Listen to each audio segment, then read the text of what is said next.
राजनाथ सिंह बहुत ही विशद, बहुत ही भव्य, बहुत ही प्रभावशाली 77वां गणतंत्र दिवस समारोह आयोजित हुआ। ऐतिहासिक कर्तव्य पथ पर पृष्ठभूमि में राष्ट्रपति भवन का गुंबद देखा जा सकता है, जो कर्तव्य पथ से स्पष्ट दृष्टिगोचर होता है। ऐतिहासिक बग्गी में विशिष्ट मेहमान अपनी जगह अपना स्थान ग्रहण करते हुए यूरोपीय आयोग के अध्यक्ष Ursula von der Leyen, Bharat की राष्ट्रपति माननीय श्रीमती द्रौपदी मुर्मू और यूरोपीय परिषद के अध्यक्ष श्री एंटोनियो कोस्टा, भारत और यूरोप की सहभागीदारी अलग अलग क्षेत्रों में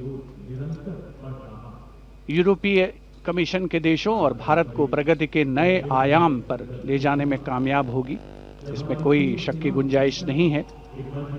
आगे आने वाले दिनों में बहुत से महत्वपूर्ण ऐलान हो सकते हैं सहयोग की दिशा में।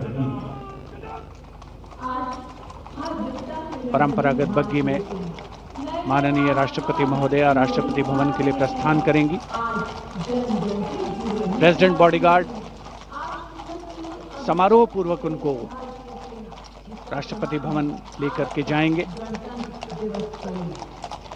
राष्ट्रपति के अंगरक्षक, जैसा हमने शुरू में कहा, एक अद्वितीय एयरबॉर्न कैवलरी रेजिमेंट है।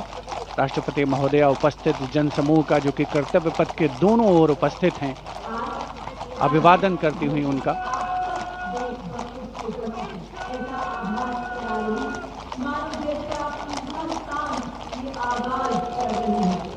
जैसा कि हम सब जानते हैं, इस समारोह से बड़ा कोई आयोजन नहीं है।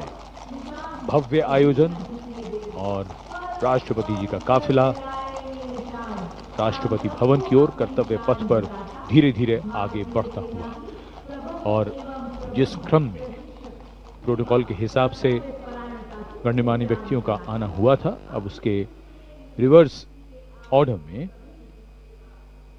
उनका यहां से प्रस्थान होता है। राष्ट्रपति जी के बाद अब माननीय उपराष्ट्रपति जी श्री सीपी राधाकृष्णन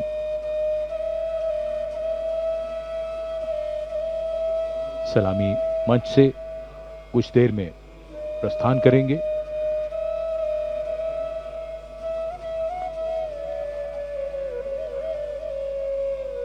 वंदे मातरम के 150 वर्ष आज के समारोह का मुख्य theme.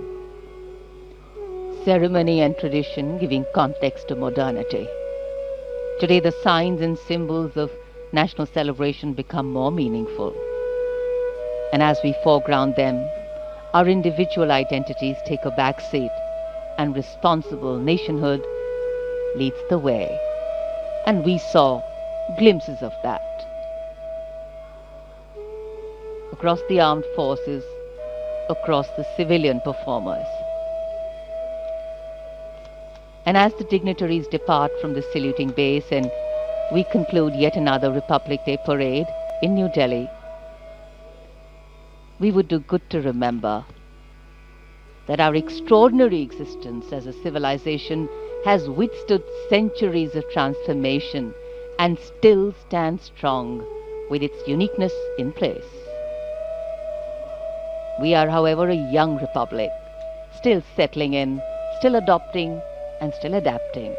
Our strength has always been our ability to embrace and hold different extremes with gravitas and fortitude, with balance and dignity, tradition and modernity, change and continuity, reconciliation and resistance, and of course resilience and fragility. And India's ability to allow space of change in opinions and differences is what gives it the power